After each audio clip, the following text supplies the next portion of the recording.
You really think your lawyer's gonna save you, Mom? That's what my son said just minutes after throwing a folder of legal documents across my living room like it was garbage. The folder slapped against the fireplace with a sharp crack, scattering papers across the rug. A few pages fluttered beneath the coffee table where Henry used to rest his feet every evening with a crossword in hand. I didn't flinch, not then. But inside, something heavy began to sink. Let me tell you exactly how it started so you'll understand why I did what I did. It was my 70th birthday. A Sunday. I had just finished icing a raspberry tart Alex's favorite since he was a boy. I had pulled out the best china, lit 2 candles, and even put on the coral lipstick Henry once said made me look alive. I wasn't expecting balloons or a marching band, just a smile, maybe a hug, maybe a small reminder that I mattered. Instead, Alex walked in with that stiff, corporate stride of his and a leather folder tucked under his arm. Clara followed close behind, dressed like she was heading to a funeral. Her lips wore a smile, but her eyes didn't bother. I offered them tea. Neither said yes. "Let's sit down," Alex said, voice clipped, eyes scanning the room like he was measuring square footage. He laid the folder down between us and opened it like a trap. "I've been talking to a few people," he began. "About your safety, about your future." He talked about assisted living, memory lapses, risk. He made it sound like concern. But there was no warmth behind it, no tremble of emotion in his voice. Just numbers, options, signatures. Clara chimed in. "We saw a beautiful place in Lakeview, Mom. It has lake views, a rose garden, and a spa. It's really more like a resort." I sat silently, letting them finish. I waited until every pitch had been delivered, until they looked at me like a contract waiting to be signed. "I'm not signing anything," I said calmly. Alex blinked. Once. "Mom." "No," I said. "This is my home. Your father and I bought it together. I've lived here for almost 50 years. You don't get to come in here with a folder and tell me it's over." That's when he lost it. He grabbed the folder, stood, and with a sharp jerk of his arm, hurled it across the room. Papers flew like startled birds. My teacup rattled in its saucer. Clara gasped, but didn't move. "Do you even hear yourself?" Alex shouted. "You think this is about your feelings? This is about reality, Mom. You're not well. You can't handle this house anymore. You shouldn't even be managing your finances." Then Clara added, her voice soft but poisonous. "Last month, she bought a dozen home improvement gift cards, spent over $2,000. The cashier told me she looked confused, like she didn't know what she was doing. That was a lie. I'd bought gift cards for the church raffle and given them to the neighborhood fundraiser, and Clara knew that. She was there when I did it." "She's losing control, Alex," Clara said, stepping closer to him, eyes on me like I was a ticking bomb.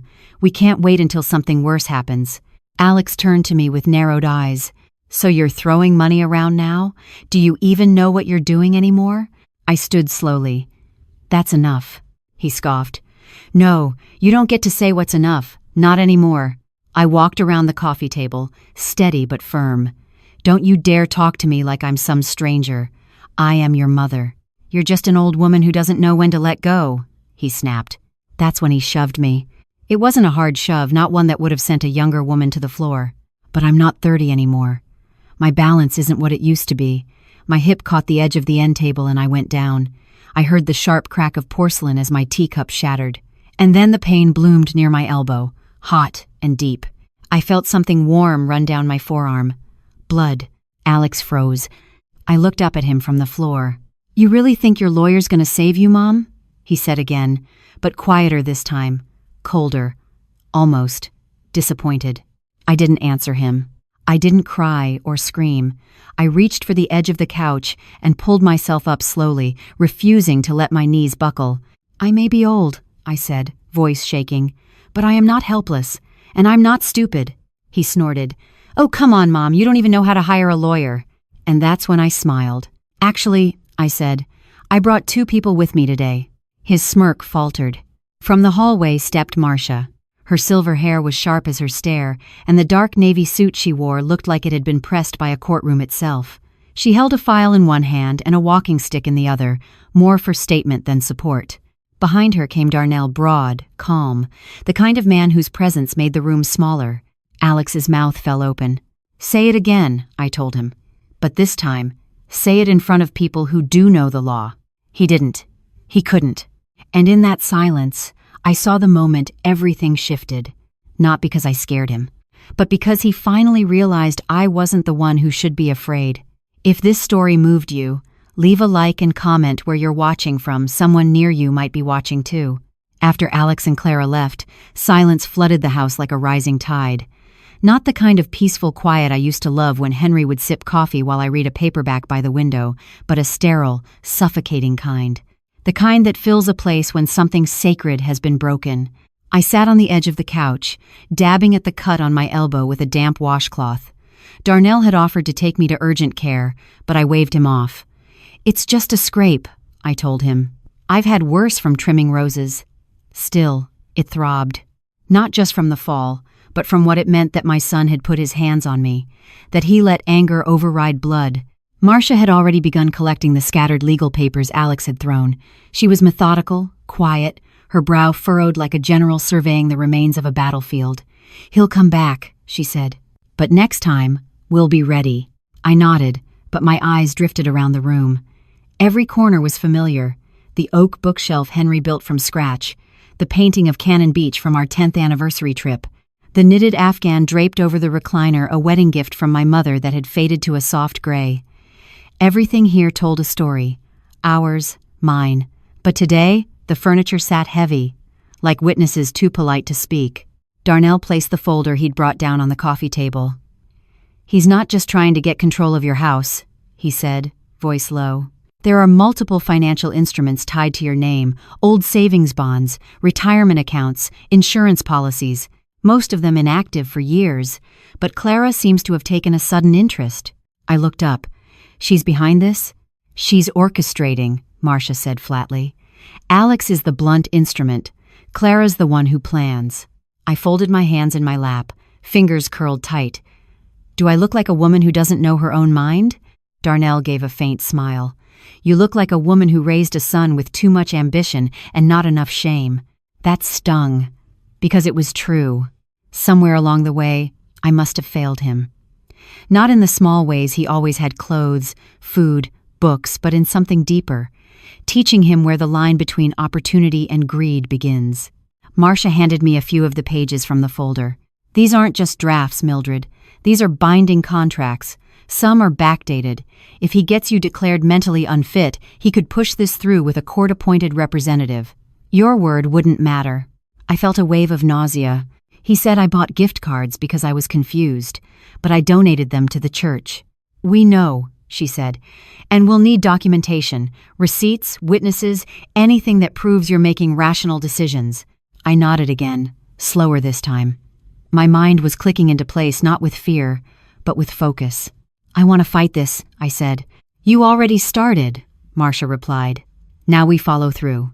They left after an hour, promising to return the next day. I walked them to the door despite Darnell's insistence that I rest. "I'm not porcelain," I told him. "I'll be fine." Once the door clicked shut, I stood there in the foyer for a long moment. The house felt different, not just because of what happened, but because I knew now that it wasn't just my son I was up against. It was a system that assumes age equals weakness, that if you forget a name, you must have forgotten who you are. I walked into the den and sat in Henry's old recliner. The leather groaned under my weight, familiar and forgiving. I reached beneath the cushion and pulled out the notebook I'd kept for years. Inside were phone numbers, account passwords, notes on bills, memories. I added a new entry. March 14th, Alex tried to force me into giving up the house. Through papers, Clara lied about the fundraiser. I fell, cut elbow, called Marcia and Darnell. We begin today. It felt good to write it down, to name it. Later that evening, Lisa, my neighbor, stopped by. She brought over a pot of chicken and rice, said she'd seen Clara's car parked in front of the house and had a bad feeling. She noticed the bandage on my arm. "Did you trip?" "No," I said, "but I'm standing back up." Lisa didn't pry. She just nodded and patted my hand. "Let me know if you need anything." I set the pot on the stove and reheated a small bowl. The smell reminded me of the Sunday dinners we used to have, with Alex laughing too loud and Ava tugging on her dad's sleeve, asking for more rolls. Now, I didn't even know if I'd be allowed to see Ava again if Alex had his way. I finished dinner and washed the bowl by hand. I've always believed in finishing the day clean. But when I turned off the kitchen light, I lingered at the window. The garden outside was still, lit only by the moonlight. Henry's rose bushes, trimmed just last week, stood like sentinels in the dark. "I'll protect this place," I whispered. "I swear to you." And I meant it. The next morning, I woke up before sunrise, not from a dream but from the echo of Alex's voice in my head, replaying that line like a broken record. "You really think your lawyer's gonna save you, Mom?" I sat on the edge of the bed for a moment, letting the silence of the house settle over me. I could hear the faint hum of the refrigerator downstairs, the creak of the old wood floors as they adjusted with the change in temperature. My elbow ached where it had bruised. The skin was raw, stiff. I cleaned the cut again, changed the bandage, and pulled on a soft cardigan. I wanted to feel covered, protected. Downstairs, the kitchen still smelled faintly of chicken and rice from Lisa's kindness the night before. I made myself tea, this time peppermint, and stood at the counter, staring out the window. It was garbage day. 2 blue bins lined the street. Something about the rhythm of that comforted me, proof that the world still moved forward even when people tried to shake you loose. Around mid-morning, there was a knock at the back door. Lisa stood there, hair pinned up like always, holding a pink box in both hands. "I had leftovers from that bake sale down at the church," she said. "Figured you could use something sweet." She came in without needing to be invited. That's the kind of neighbor Lisa was. She saw through windows and across fences. She never asked for gossip, but she understood things without words. She set the box on the counter, then looked at me. "You all right?" she asked softly. "I will be." She nodded, then glanced around the room. Her eyes landed on the corner near the pantry where the tea table had been knocked slightly off kilter. The memory of falling brushed across me like a cold wind. "Alex pushed you?" she asked, voice low. I hesitated, then nodded. It wasn't hard, but it was hard enough. Lisa let out a breath, then opened the pink pastry box. He always was a storm dressed in a suit. Inside the box were several slices of cake lemon, chocolate, carrot, and tucked between them, a manila envelope. She pulled it out and slid it toward me. "What's this?" "Something you should see," she said. I opened the envelope and pulled out a stack of black and white copies. Financial records, property documents, notes with dates circled in red ink, and on top photocopies of listings from a local realtor's website. One of them was my house, or at least a mock-up of it. Different paint color, newly landscaped yard, but it was unmistakably mine, listed under pending development. I stared at it, my throat tightening. "Clara's cousin works for the agency," Lisa explained. She overheard a conversation between Clara and a man named Wes Developer from Bend. "They've been scouting properties in this neighborhood for months. Yours is one of the biggest lots left." I swallowed. "And Alex is part of it?" Lisa looked me in the eye. "He's the one signing the documents." My stomach turned. So that's what it was. Not just a son trying to take care of things. This wasn't concern. It was acquisition, a plan, a betrayal, months, maybe years, in the making. "They never planned to help me," I murmured. "No," Lisa said. "They planned to erase you." I sat down at the kitchen table and spread out the documents, each one like a breadcrumb leading to the truth. The refinancing attempts, the missing mail, Clara's little comments about upgrades. All of it was part of a larger picture. "I need copies," I said. "Every single one of these." "I already made extras," Lisa replied, pulling another stack from her bag. I smiled, a real one this time. "You always did know how to come prepared." She reached across the table and squeezed my hand. "You're not alone, Mildred. Not in this. Not in anything." After she left, I called Marcia and told her everything. She didn't sound surprised. "They're not going to stop," she said. "Not until there's a court ruling, one way or another. We need to move faster." "Then let's move." "I'm filing a legal hold today," she said. "No property changes, no asset transfers, no medical claims. And you're going to the doctor get a written assessment of your cognitive state. We need proof you're competent." I agreed. She was right. This wasn't just about feelings anymore. It was about evidence, paper trails, and not giving them a single inch of ground. After hanging up, I gathered the documents Lisa had brought and placed them in a file labeled Defense. I added my journal next to it, every note, every date, even the way Alex's eyes looked when he told me I didn't know how to hire a lawyer. The house was quiet again, but it didn't feel empty. Not anymore. I went into the living room, straightened the tea table, and picked up a picture frame that had fallen in the scuffle the day before. It was a photo of me and Henry on our 30th anniversary. We were on a ferry, wind in our hair, both of us laughing like fools. I wiped a bit of dust from the glass.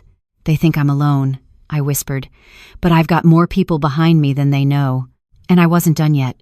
By Thursday morning, I had my purse packed and my good shoes on before the sun even crested the hill behind the house. The air outside was crisp, still holding on to winter's chill even though the daffodils had already begun poking their yellow heads through the soil. I wrapped my scarf tight and locked the front door, pausing for a moment on the porch. It had been years since I visited the old county library. Henry and I used to spend Saturday afternoons there. He'd browse the history shelves while I settled into my favorite corner chair with a cup of weak coffee and a new novel. It wasn't just about the books, it was a sacred routine. A rhythm of two quiet souls who never needed noise to feel connected. The library hadn't changed much, though the parking lot now had electric car charging stations and the front sign had a newer font. But inside, the carpet still smelled faintly of dust and coffee, and the walls still held the weight of stories. At the help desk sat a young man with earbuds in and a name tag that read Tyler. I asked for the archives room. "You looking for town records or newspaper clippings?" he asked. "Estate histories," I replied. He blinked at me. "You a reporter?" "No," I said with a tight smile. "I'm just an old woman making sure people don't rewrite her story." That seemed to satisfy him. He buzzed me in. The room was cooler, tucked away near the back.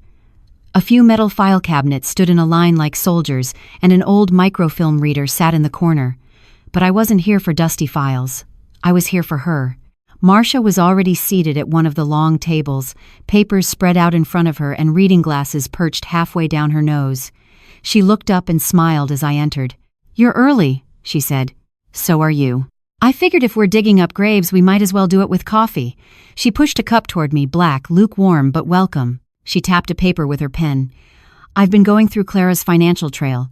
Turns out your daughter-in-law has a long and colorful history." I sat across from her. How colorful. She was sued by her mother 4 years ago. Power of attorney case. Clara allegedly moved her into assisted living and then sold her house without full consent. The court documents are sealed, but I found the filing. "She's done this before," I whispered. Marcia nodded. "And if she did it to her own mother, imagine what she thinks she can do to you." My stomach turned. I'd always known Clara had a sharp tongue and colder hands, but this was something else entirely. A pattern. "We're not just fighting Alex," I said. "We're up against someone who's done this before and gotten away with it." "Which is why we need to act with precision," Marcia replied. "I'm working on a petition for injunctive relief, an emergency stop to any transactions involving your name or your property. Once filed, it freezes everything." I leaned back, letting that sink in. "And what do I do?" "You go see a doctor," she said. "You get cognitive testing, a full evaluation. We need documentation that proves you're of sound mind, and I want it from someone credible. Dr. Howard. He's a forensic psychologist, semi-retired, still takes referrals. And after that, we gather more. Paperwork, witnesses, neighbors like Lisa, church contacts. We build the case from the ground up. I have to prove it, 9. I looked around the room, the shelves filled with thousands of stories, each one bound, cataloged, protected. And I thought, why is it that the lives of old women like me so rarely get recorded? Why is it that people think we forget everything, when in fact we remember too much? I sipped my coffee and stared at the woman across from me. Marcia wasn't just my lawyer. She was a lifeline to something I thought I'd lost my power.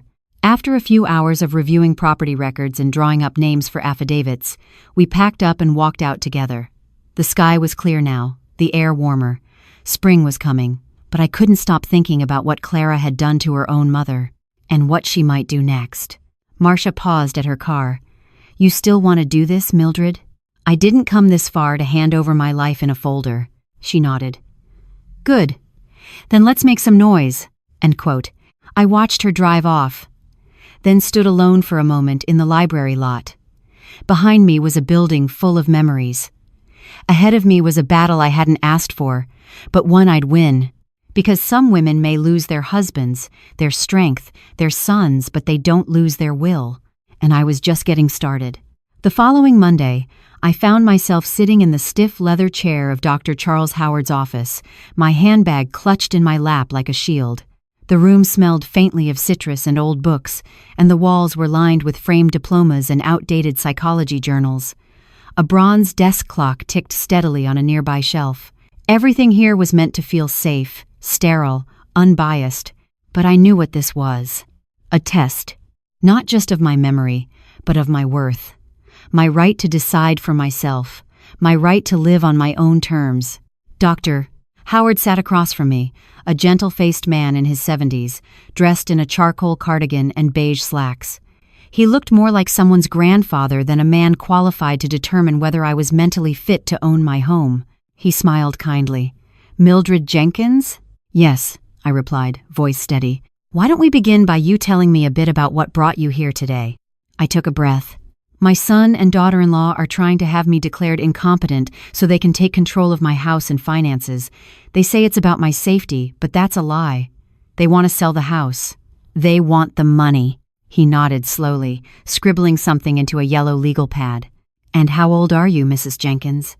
70, and sharp as a tack. "Thank you very much." He smiled. "Good. I'll be asking you a series of questions, some about memory, some about logic, some simple math. Nothing tricky, I promise. Just routine." I nodded and leaned slightly forward. "Let's get to it, then. I've got laundry to fold." The test took about an hour. He asked me to remember lists of words, perform subtraction problems, identify patterns and shapes, recall current events. He even asked me who the president was. I laughed. "Well, unfortunately, I do remember that." He chuckled. "You're doing well." When the testing wrapped up, he set his pen down and looked me in the eye. "Mildred, I'll be honest. Your results are excellent. Your memory is strong. Your cognitive abilities are above average for your age. I've seen younger people struggle with these questions." I exhaled, relief washing over me like warm water. "You're clearly in control of your faculties," he continued, "but I'm going to write a full report. I'll also include a personal note on the strength of your narrative memory, your critical thinking, and your emotional regulation. I am the story." "I appreciate that," I said, adjusting my scarf. "Because what's happening isn't just a family disagreement. It's theft, plain and simple." He studied me a moment longer. "And how are you feeling, emotionally? Betrayed?" "That doesn't even begin to cover it," I replied, my voice lower now. "I raised that boy, gave him everything I had, and now he treats me like a cracked teacup, useless, disposable." Dr. Howard didn't interrupt. He let the silence sit for a moment. "You know," he said finally, "the saddest part of aging isn't the physical loss. It's the loss of agency. People talk around you, not to you. They make decisions for you. But not everyone fades quietly. Some fight back." "I intend to," I said, standing. "I can see that." He handed me a copy of the appointment summary, signed and stamped, and promised the full report would be sent to Marcia by the end of the week. I thanked him and walked out of that office with my head held high. When I got home, Lisa was on my porch watering my plants. I smiled. "You know, you've been by more in the past week than my son has in a year." She winked. "He doesn't deserve to see what a real woman looks like under pressure." We went inside, and I told her about the appointment. "Good," she said. "They're going to hate that." "I hope they do," I said. "They need to know I'm not some old fool." As we sat sipping tea, Lisa pulled a small photo from her purse. It was Ava, my granddaughter, at the science fair last fall, standing beside her volcano project. "She won first prize," Lisa said softly. Clara posted it on Facebook. I stared at the picture, emotions stirring in my chest.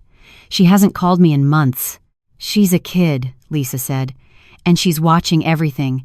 Don't think she won't remember who stood tall when it mattered."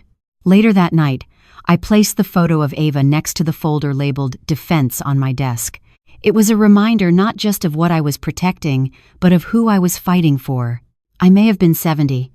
I may have had gray hair, soft bones, and a quiet voice, but I still had my mind.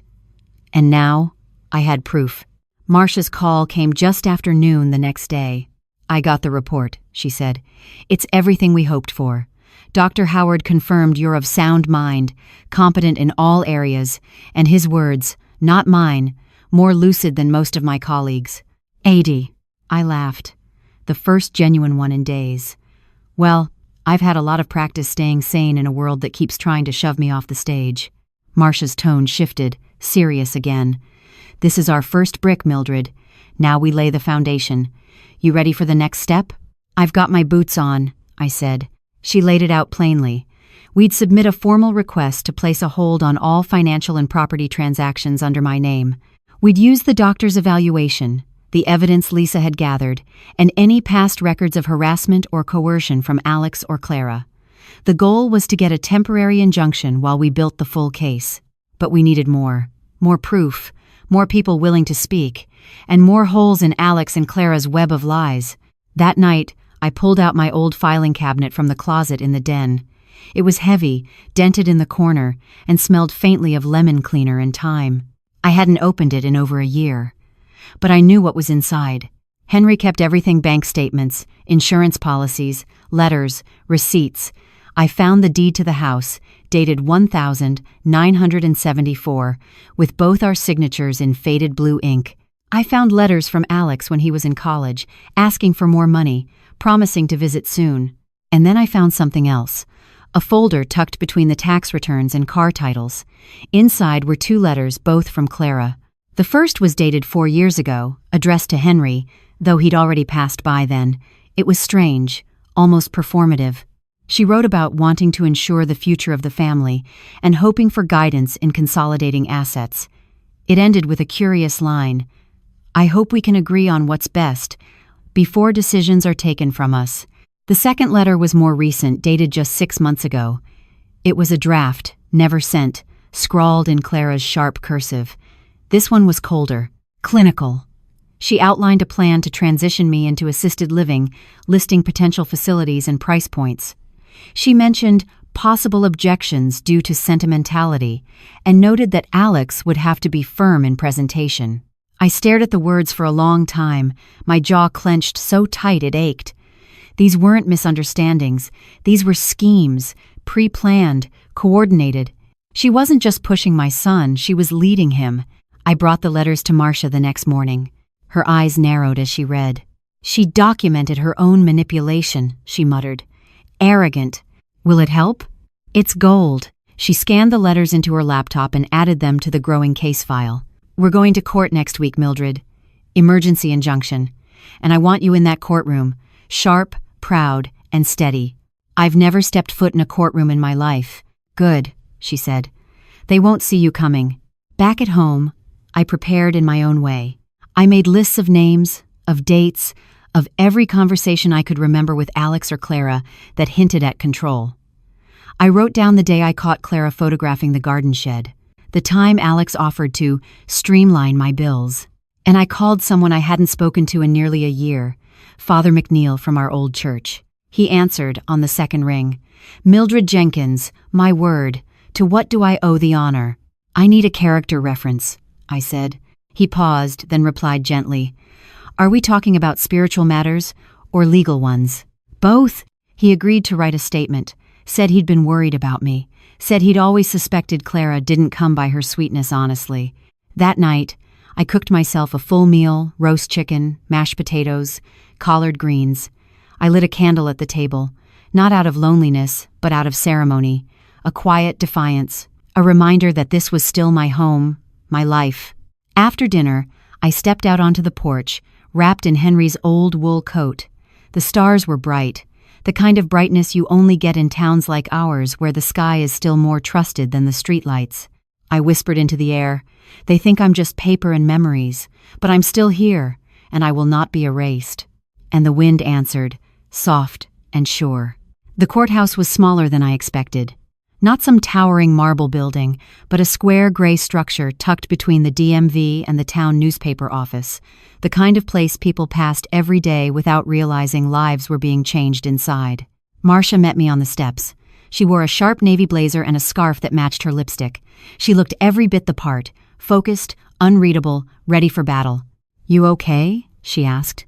"I feel like I'm about to walk into a fire." "You are," she said. "But this time, you've got water." Inside, the hearing room was modest, maybe 30 seats total, worn wood paneling, and that familiar scent of old coffee and government paper. The judge was a woman, early 60s, with hair pulled tight and a gaze that saw through you. Her nameplate read Honorable Miriam Trent. I didn't know whether to be afraid or grateful. Alex and Clara were already there. He wore a gray suit that hung too loose on his frame nerves. Maybe, or guilt. Clara sat beside him in a beige blouse and pearl earrings, one leg crossed over the other like she was at a garden party. When I walked in, her eyes flicked to mine, then slid away. Alex didn't meet my gaze. Marcia led me to our table, placing a file neatly in front of her. "This is just the injunction hearing," she reminded me. "We're not proving everything today. We're stopping them from doing any more damage while we build." Judge Trent called the session to order. "Miss Jenkins," she said, scanning the file, "you are requesting an emergency hold on all property and financial transactions under your name, citing concerns of undue influence and potential elder abuse. Is that correct?" "Yes, Your Honor," I said, trying to keep my voice even. "And who is contesting this?" Alex stood. "I am. I'm Mildred's son. I've been trying to help her manage her affairs. She's been confused lately, forgetting things, making poor choices. I was only trying to protect her." "Ah, and you're her legal guardian?"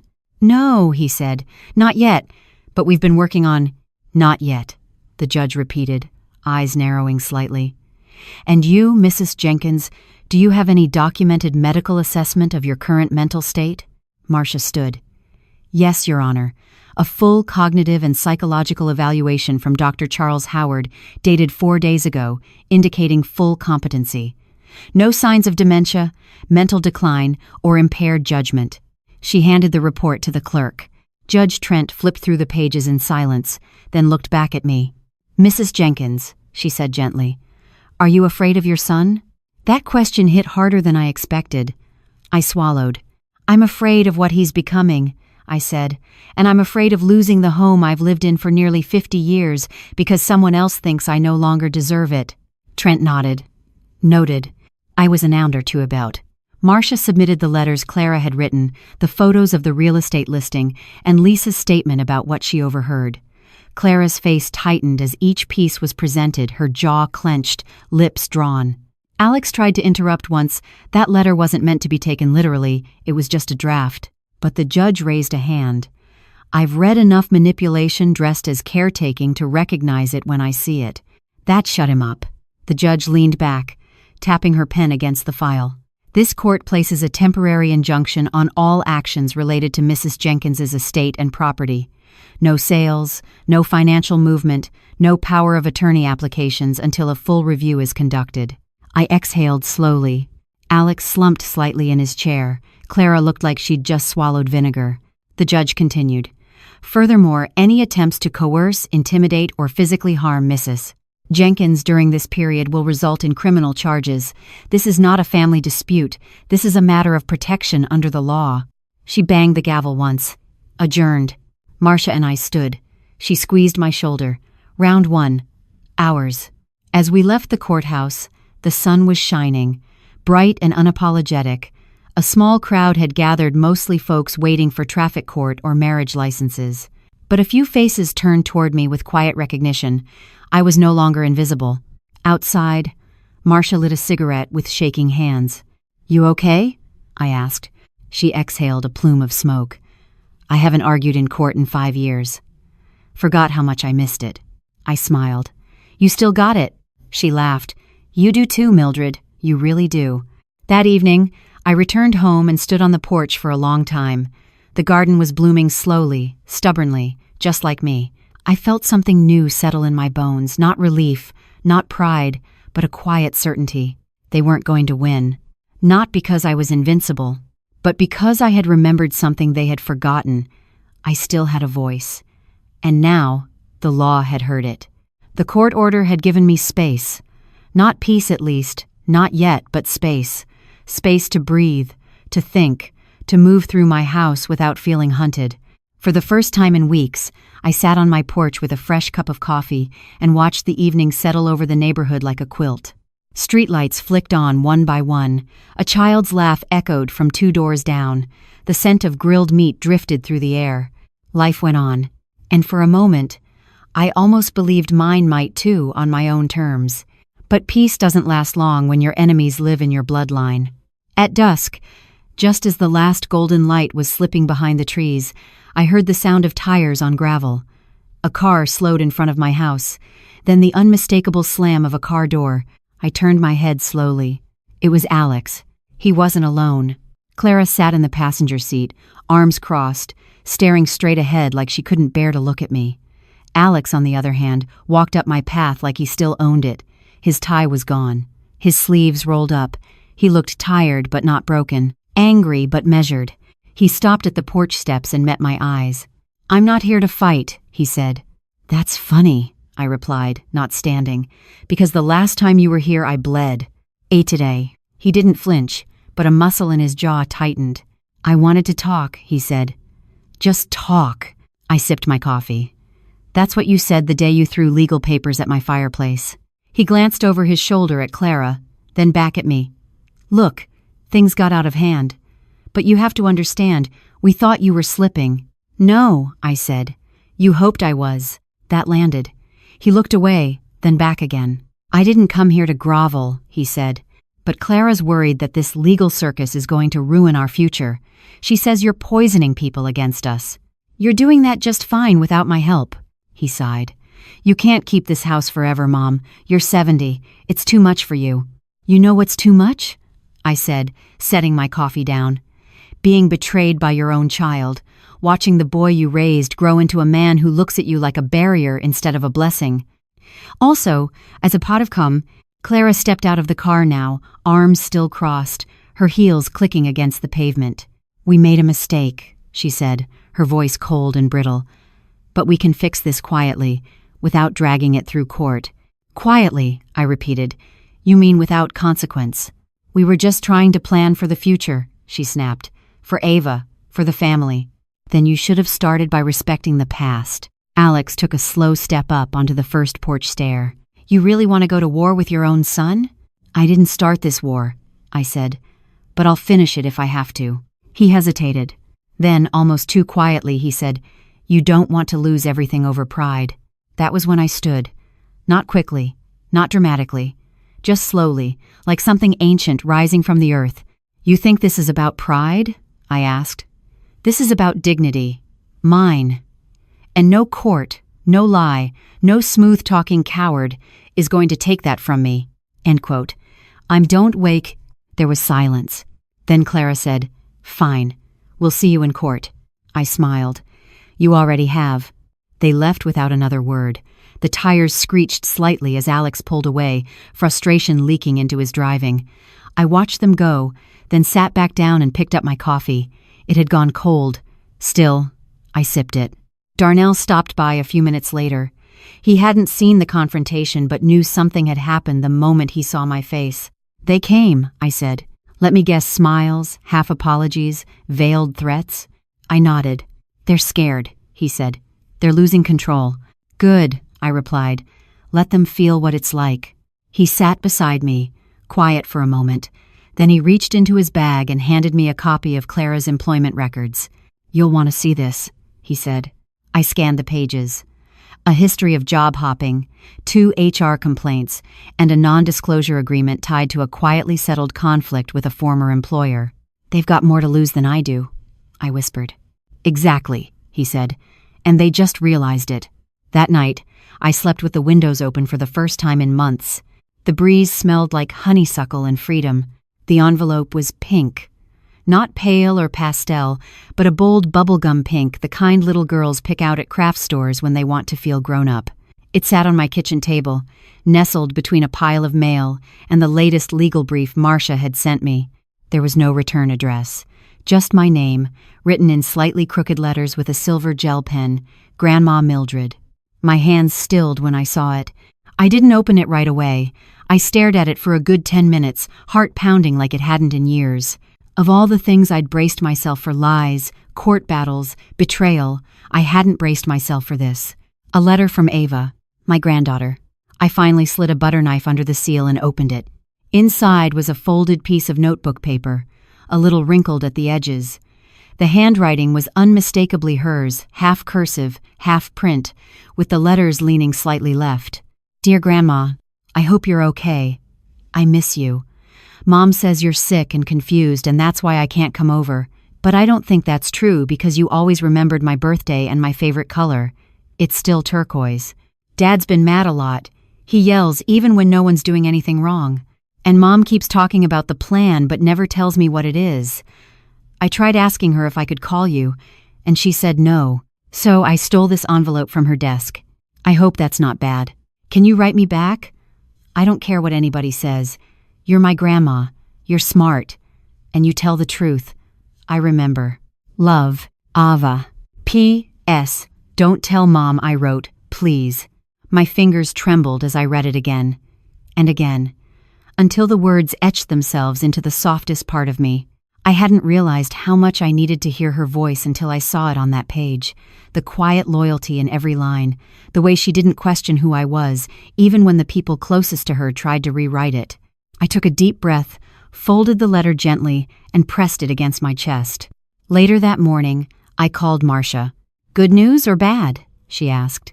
Neither, I said. Something more dangerous. I read the letter aloud to her. When I finished, there was a long silence on the other end. They're coaching her, she said finally. That's why Clara's keeping her away. But she sees through it, I whispered. Yes, she does, Marcia said. And that matters. Maybe not legally, but emotionally, spiritually, that's your anchor. I want to write her back, I said. But carefully. Marcia hesitated. If Clara finds out, she won't. I'll make sure of it. Other steady. So I sat down at my desk and pulled out my best stationery, the one with the blue flowers on the border that Ava used to trace with her finger. I wrote, My dearest Ava, I got your letter. You didn't do anything wrong. You did something brave and kind, and I am so proud of you. I'm okay. I'm not sick or confused. Some people just say things when they want control. But you and I know the truth. Love isn't control. It's kindness and trust. And showing up. I miss you too, sweetheart. So much it aches sometimes. But no matter what anyone says, you will always have me. I'm still your grandma. I always will be.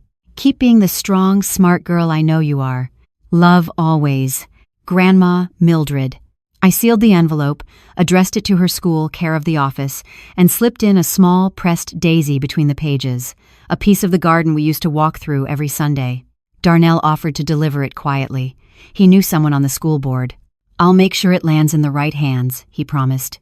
The next few days passed in a haze of paperwork and quiet waiting.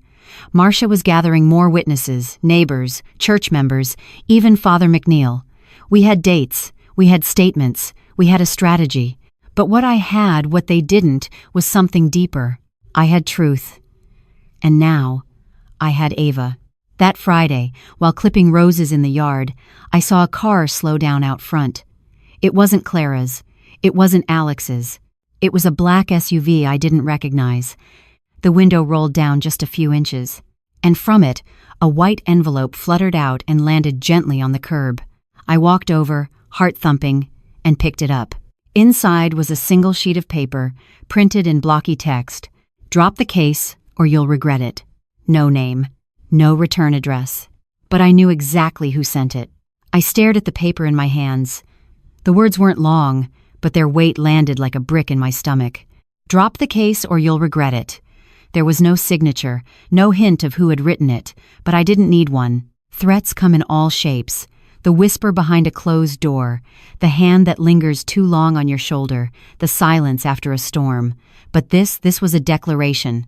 A new front had opened. I walked back into the house slowly, each step deliberate. I didn't shake. I didn't panic. I placed the letter on the dining room table, smoothed the folds, and stared at it like it might confess. Then I picked up the phone and called Marcia. She answered on the first ring. "What's wrong?" "I got a letter," I said. Another pause. I heard her breath change. "Read it." I did. "I'll be there in 20 minutes, she said. When she arrived, she photographed the letter from every angle. "We'll get this analyzed for fingerprints, but don't expect much. They probably wore gloves." End quote. "You think it was Alex?" Marcia didn't answer immediately. "I think it was someone working for them. Maybe Clara's cousin Wes, the developer. They're bleeding money right now. This case is holding up everything." She looked at me seriously. "You need to stay alert, Mildred. This means they're scared. And when people like that get scared, they get sloppy." I nodded. "Let them." Later that afternoon, I walked the perimeter of the property. Every fence post, every gate latch, every motion sensor light, Henry had installed them years ago, back when he thought the world was going sideways. I used to laugh. Now I was grateful. I added a new lock to the side gate. Called Darnell and asked if he could help upgrade the security system. He showed up an hour later with new cameras, window sensors, and 2 floodlights bright enough to scare a deer into confession. As he worked, he said, "You know, I spent 20 years overseas in places where they sent real threats. This," he held up the letter, "this is amateur hour, but it's dangerous because it's desperate. We installed everything by sundown. The house now blinked quietly with red dots and infrared eyes, stillness wrapped around it like armor. That night, I didn't sleep much. I sat in the living room with the lamp on low, holding my journal, the one with every detail, every timeline, every lie I'd been told.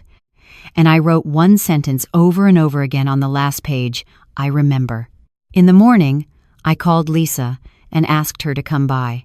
She brought cinnamon scones and that look in her eyes, the one that meant she already knew something had happened. I showed her the letter. "Oh, honey," she whispered, hand on her chest. "They really are shaking now." She poured me tea, stronger than usual. "Let me tell you something," she said. "When people try to scare you quiet, it's because your voice is working."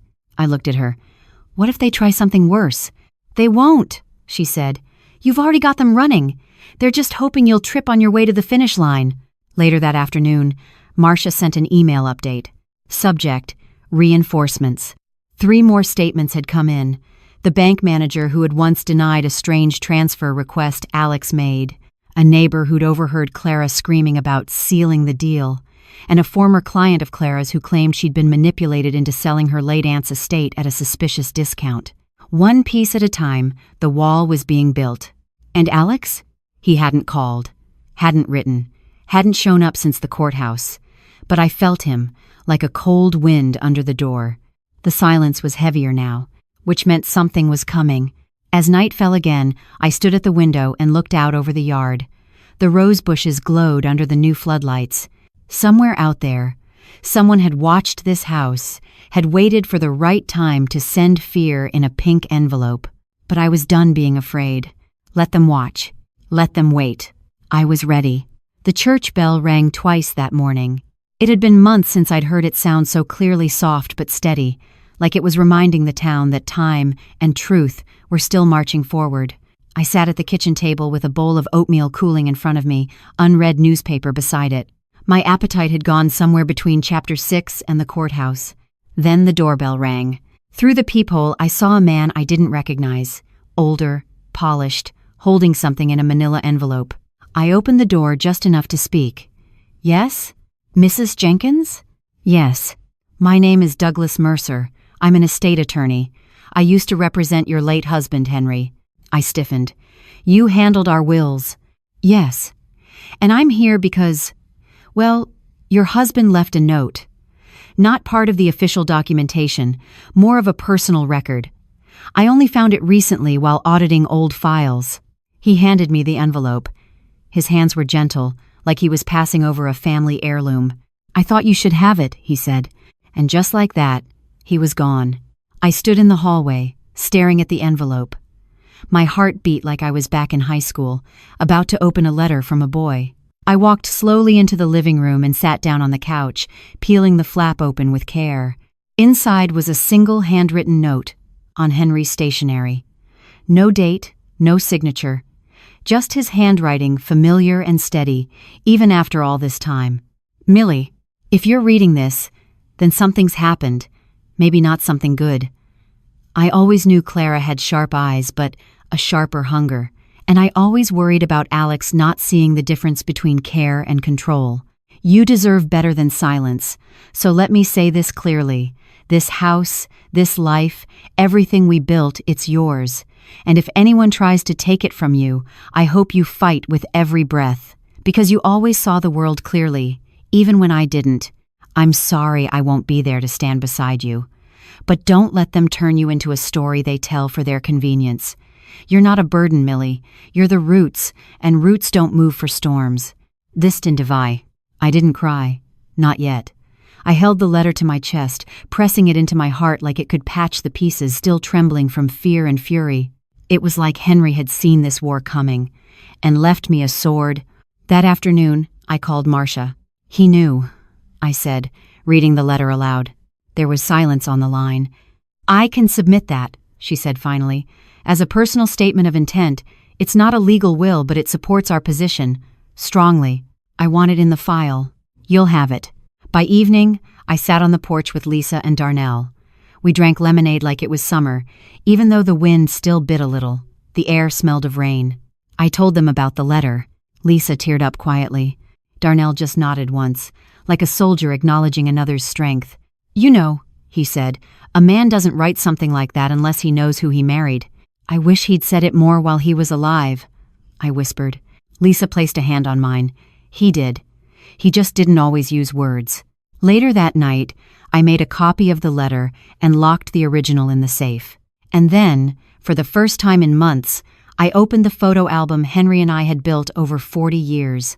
I flipped past weddings, birthdays, camping trips, messy Thanksgiving dinners. The spine creaked softly, but the memories hadn't faded. They never do. And somewhere deep inside, I could hear his voice again. Roots don't move for storms. Let it come. It started with a phone call I didn't expect. The house was quiet, so quiet I could hear the creak of the floorboards beneath my slippers as I crossed the kitchen. The clock had just struck 10 a.m. I was steeping a cup of black tea when the phone rang. Not my cell, the landline.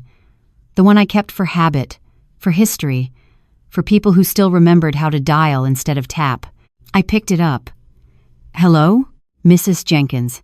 This is Officer Kavanaugh, from the town precinct. My heart skipped. No need for alarm, he added quickly. I'm calling to inform you that Alex Jenkins requested a mediated family meeting. He's filed it formally as a restorative conversation under community protocol. And Crosstonbury. A what now?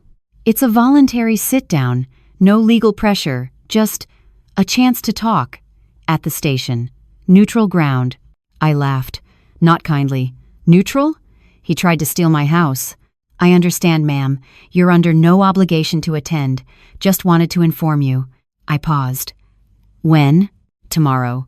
Noon. I thanked him, hung up, and stared out the window at the backyard. The roses were starting to bud.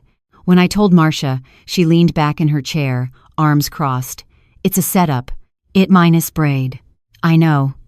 They're going to try to spin this, make it look like they're the victims, that they just want reconciliation. I know that too. So, are you going?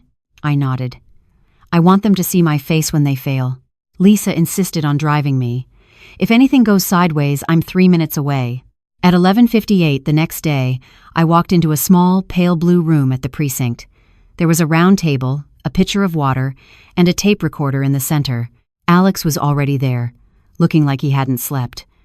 Clara sat beside him, hands folded tightly in her lap, jaw clenched. Across from them sat a middle-aged woman with a badge that read, Community Mediator, Harris. She smiled politely. Mrs. Jenkins, thank you for coming. I sat down. Didn't offer a greeting. Alex cleared his throat. I wanted to apologize, he began. Things got heated. We made mistakes. Clara nodded stiffly. We thought we were protecting you. I know. I raised an eyebrow. By listing my house without my consent?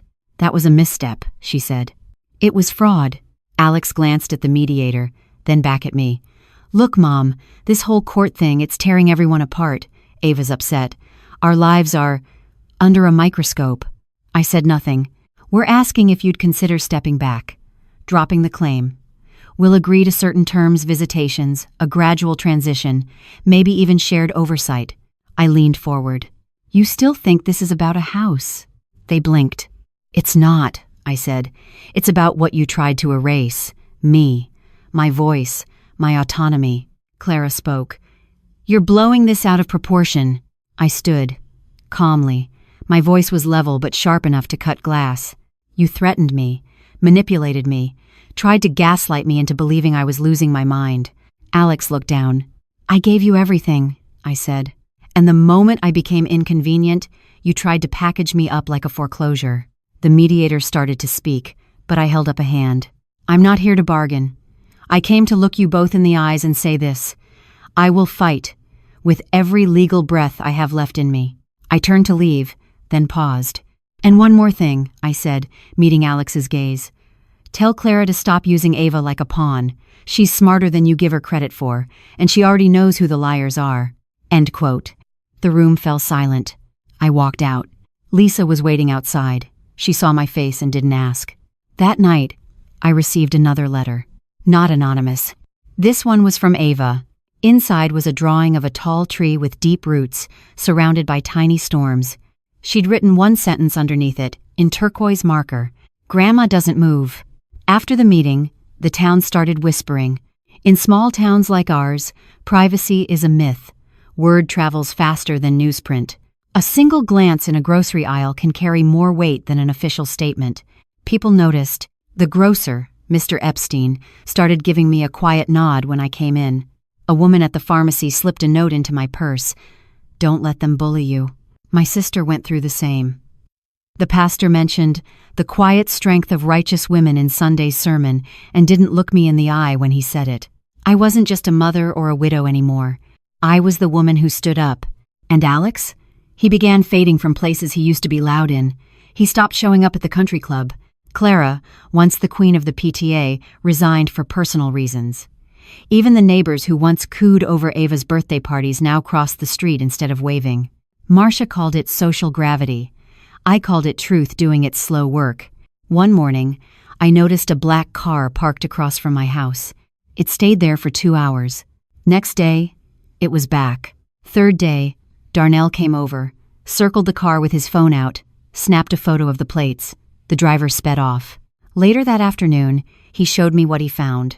Registered to a holding company, he said. Shell game. Probably Wes, Clara's cousin, trying to spook you. He's wasting his time, I said. Marcia filed a complaint with the local precinct and requested a restraining order against any unknown surveillance near my property. I've handled corporate bullies, she told me. This is nothing new. They don't scare me, and they shouldn't scare you. They don't, I said, but they're trying to wear me down. Lisa, bless her, started staying over 3 nights a week.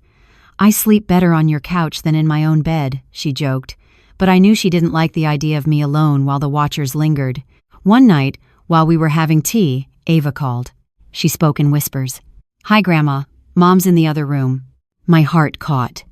Ava, sweetheart. Are you okay? I'm fine. I saw the drawing in your room. The one I sent. Did you like it? I loved it. It's on my nightstand. She paused. I heard Mom say you're going to lose, but I don't think you will. Tears welled in my eyes.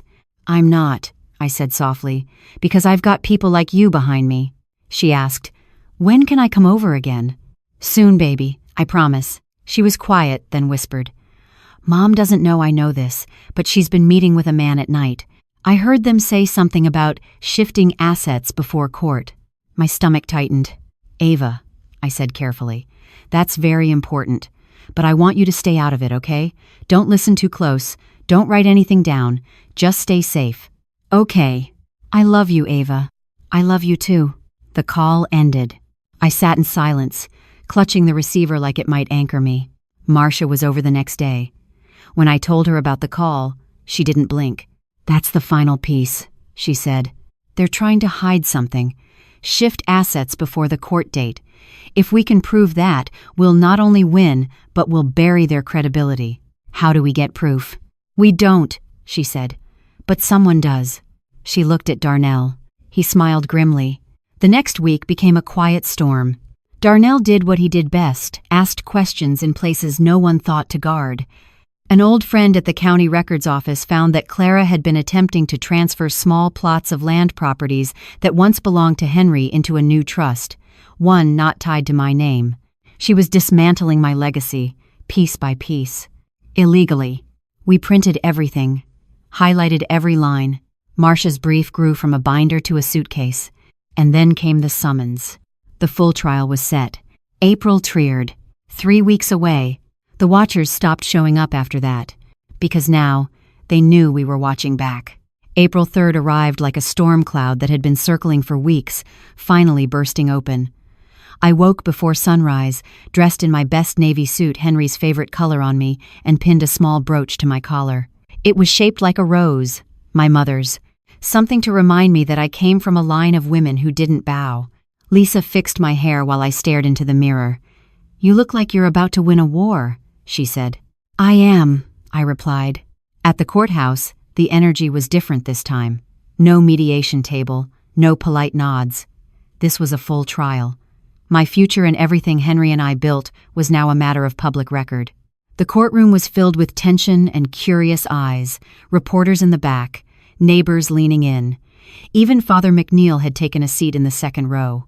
When I walked in, a few people stood not out of obligation, but out of quiet respect. Alex sat at the defendant's table, looking smaller than I remembered. Clara was beside him, jaw tight, wearing a black dress that screamed, "Professional victim." Wes, her cousin, sat behind them, arms crossed like he could muscle the outcome if it didn't go their way. Marcia stood beside me. "You ready?"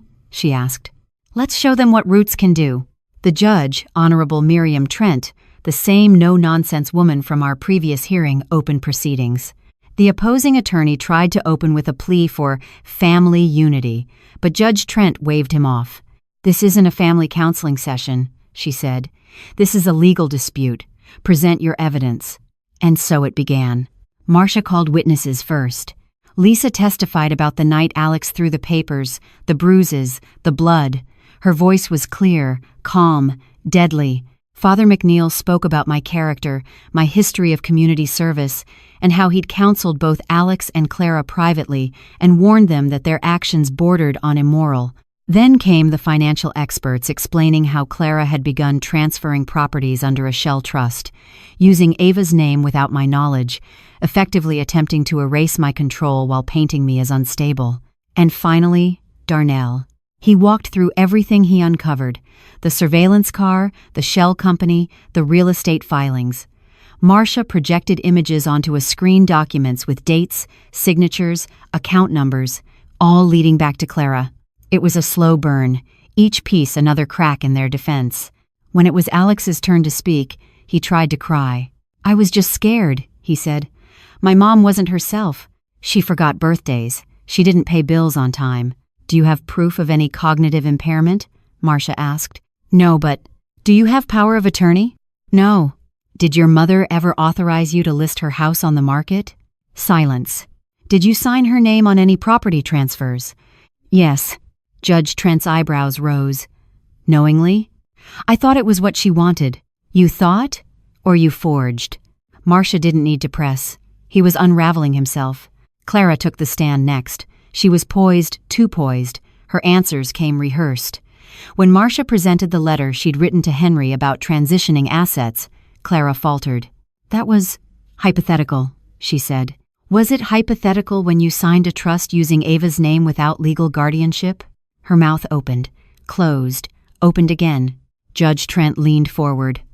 "Answer the question, Mrs. Whitmore." "No," she whispered. There it was. The final thread snapped. By the time closing arguments came, the room had shifted. You could feel it, like air after lightning. Everyone knew. Marcia stood, slow and deliberate. "Your Honor," she said, "this is not just a case about property or aging. This is about power, how easily it can be abused under the guise of concern. Mrs. Jenkins is not incompetent. She is not delusional. She is a mother, a widow, a homeowner, and a citizen who has been systematically targeted by those who should have protected her most. I have no..." She paused. "She's not asking for sympathy. She's demanding justice." And with that, She sat down. The judge called for a recess. We stepped outside into the courtyard. It was quiet, crisp. Lisa squeezed my arm. Darnell gave me a small salute. Even Marcia, stone-faced and battle-worn, let herself smile. "You did it," she said. "Not yet," I replied. "But I can feel the roots holding." An hour later, we returned for the ruling. Judge Trent returned to the bench with the kind of composure that made time feel heavy. She scanned the courtroom slowly, taking in every face like she was weighing each soul against the truth. "All rise." We stood. She cleared her throat, adjusted her glasses, and began. "In the matter of Jenkins versus Jenkins et al., this court has reviewed all evidence, including financial documents, personal statements, and the testimony of witnesses, both professional and personal." A beat passed. This is not an easy case. Family matters rarely are. But the law is not here to coddle sentiment. It is here to discern right from wrong, regardless of bloodlines. Her eyes settled on Alex. Then Clara. "What I see here is a pattern of manipulation, not once, not twice, but deliberate, sustained efforts to undermine the autonomy of a woman who has shown no signs of mental incompetency, who in fact has demonstrated remarkable clarity under duress." Alex shifted in his seat. Clara's face was stone. "I find that the attempts made by the defendants to transfer ownership of Mrs. Jenkins's assets were done without legal authority, and in some cases by fraudulent means." The air in the room thickened. "The court rules in favor of the plaintiff, Mildred Jenkins." A breath I didn't know I was holding escaped my lips. "Furthermore," Judge Trent continued, "I am issuing a permanent injunction, barring the defendants from initiating any financial or property-related action on behalf of Mrs. Jenkins without court supervision." Clara gasped. Alex blinked rapidly, his face pale. "And due to the unlawful use of a minor's name in the creation of a false trust, this court will refer Mrs. Whitmore to the district attorney's office for investigation into possible charges of fraud." End quote. The silence that followed wasn't empty. It was loaded with relief, with justice, with the weight of a battle finally declared over. She banged the gavel once. "Court is adjourned." Marcia turned to me, her voice low and steady. "You just made case law, Mildred." I smiled. Not big, not proud, just enough. Outside the courthouse, the sun was waiting. Lisa met me with open arms. Darnell gave me a thumbs up. Even Officer Kavanaugh, who'd once seemed unsure, tipped his hat in quiet acknowledgement. Alex and Clara passed by on the courthouse steps. She kept her eyes forward. He looked at me for one long second. There was no anger in his face now, only shame. He opened his mouth like he wanted to say something, but I turned away, because not every wound gets a closing word. That evening, I returned home and walked through every room, slowly, deliberately. I touched the banister Henry had carved with his own hands, sat on the porch swing where I used to read to Ava, smelled the lavender in the hallway vase. These weren't just walls. This was the map of my life. And now, no one would take it from me. Marcia called just before sundown. "You did it," she said. "We did it. I've had a lot of cases," she said. "But this one mattered." I didn't answer. I was watching Ava's drawing again, roots holding strong beneath a storm. It hung on the fridge now, a monument. That night, I finally slept through till morning. Morning came gently. For the first time in months, there was no knot in my stomach, no dread waiting at the foot of my bed, just the rustle of trees outside my window and the distant sound of someone walking a dog past the house. Peace felt unfamiliar but welcome, like a childhood song you'd forgotten the words to but still remembered the melody. I made breakfast slowly. Eggs over medium, toast with strawberry jam, and a pot of real coffee, not the instant stuff I'd tolerated during the worst of it. I even used my good china, the one with the faded gold trim that Henry had bought me for our 10th anniversary. It felt right, somehow. The phone didn't ring. The door didn't knock. For hours, I simply existed. But with peace comes a strange weight, the aftermath, because winning doesn't erase what was done. It only stops the damage from spreading.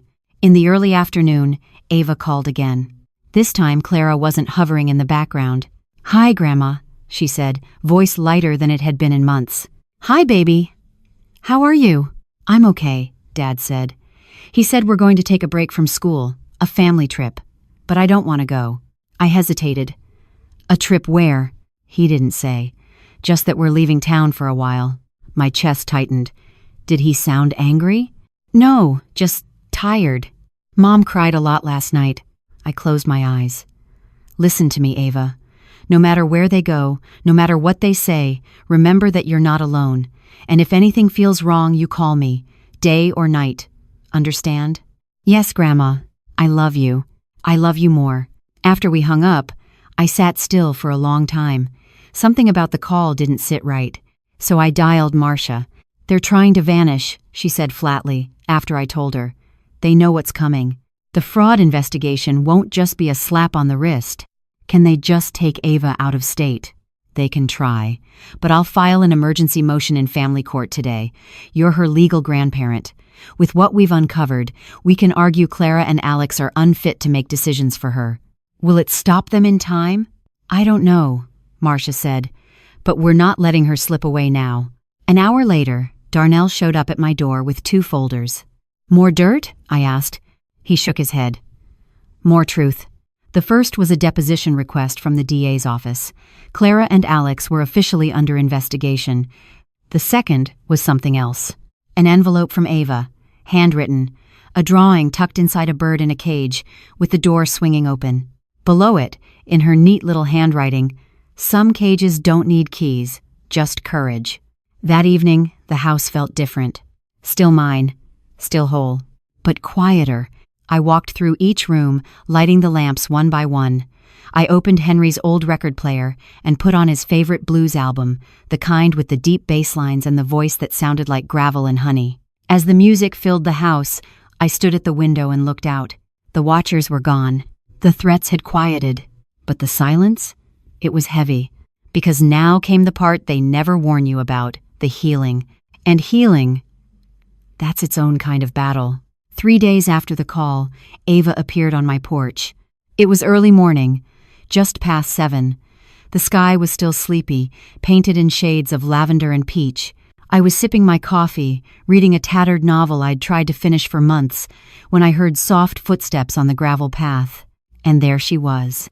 Backpack slung over one shoulder, hair pulled into a messy ponytail, eyes wide, but not afraid, determined. Ava. She smiled. Hi, Grandma. It's no one's of them. I rushed to the door and opened it so fast the screen banged against the siding. She dropped her bag and threw her arms around me, clinging like a child half her age. I told them I wasn't going, she whispered into my sweater. I told them I wanted to be with you. I pulled back, held her cheeks in my hands. Are you okay? Did they hurt you? She shook her head. No. They were too busy fighting. I took her inside. Made her favorite peanut butter toast cut diagonally, not straight across, and chocolate milk, even though I usually insisted on orange juice. Some rules could wait. As she ate, I called Marcia. She's here, I said, my voice thick with relief. Marcia wasted no time. We'll file for emergency custody today. If they didn't report her missing, that works in our favor. They didn't, I said. They didn't even notice she left, or they were too embarrassed to call. End quote. Either way, she replied, they've lost her. Later that morning, I opened Ava's backpack to help her unpack and found a stack of folded papers, drawings, notes, and at the bottom, a journal. I asked gently, May I? She nodded. Inside were entries that broke my heart. Observations of the tension between Alex and Clara, recordings of whispered threats, even transcripts of arguments. One line, in shaky handwriting, read, Mom says Grandma lies, but Grandma never lies about love. 80s and favors, said of Cape Rod of the Stinged. I closed the book and hugged her tight. You were braver than most adults, I whispered. You're my lionheart. We went to the courthouse that afternoon. Ava clutched my hand the entire time. When the judge reviewed our petition, Marcia presented everything Ava's own journal, the timeline, the previous rulings, and the investigation pending against her parents. Judge Trent, again presiding, looked over her glasses and said, It's rare I get to see justice carry all the way through. I'm note. She signed the order. Full legal custody. Effective immediately. Outside, Ava twirled in the sunlight. I don't ever have to go back? She asked. "No, baby," I said. "You're home now."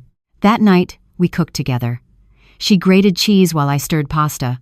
We ate on the porch with candles lit, listening to crickets and distant music from a neighbor's radio. She fell asleep in the guest room, curled around a stuffed bear I hadn't seen in years. And I sat in the quiet and let myself cry, not from fear, not from rage, but from the sheer, aching relief of having her safe, of surviving the storm, and finding something beautiful on the other side. The next morning, she left a note on the fridge. "Grandma, I think roots grow faster when someone sings to them. I'll sing every day." Spring came fully into bloom that week. The roses in the front yard, those Henry had planted with calloused hands and half a dozen curse words, blossomed brighter than they had in years. I trimmed them on Saturday morning while Ava sat on the porch with her sketch pad, drawing each petal like it was a prayer. The house was alive again. Not loud, not new, just full. That Sunday, we walked to church together, hand in hand. The same route Henry and I used to take, through the park, past the war memorial, down the hill where maple leaves always fell too early. People watched us walk in, some with surprise, some with knowing smiles. Father McNeil welcomed us with a sermon about stones rejected becoming the cornerstone. Lisa cried through most of it. Darnell gave me a thumbs up from 3 pews back.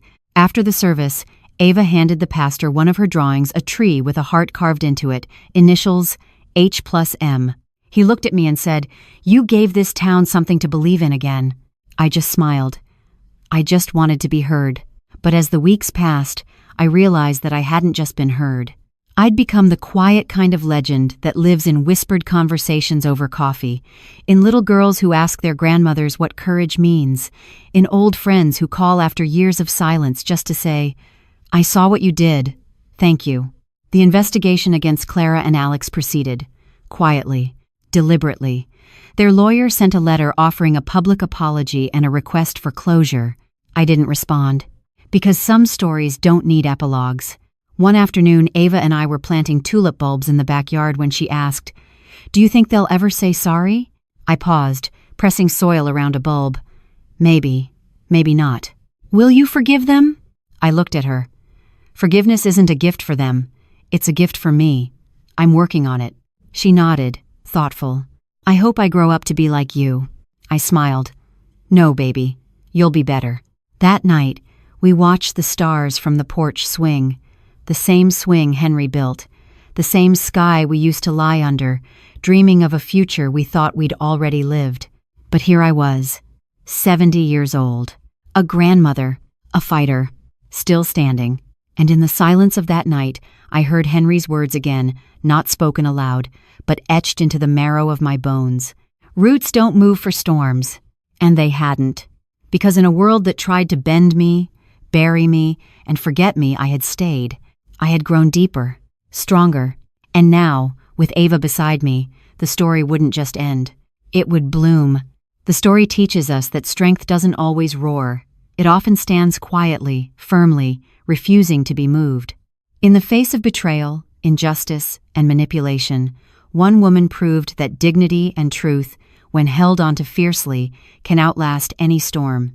It's a reminder that age does not diminish power, and that the deepest roots, love, memory, and courage, are what truly hold a family together.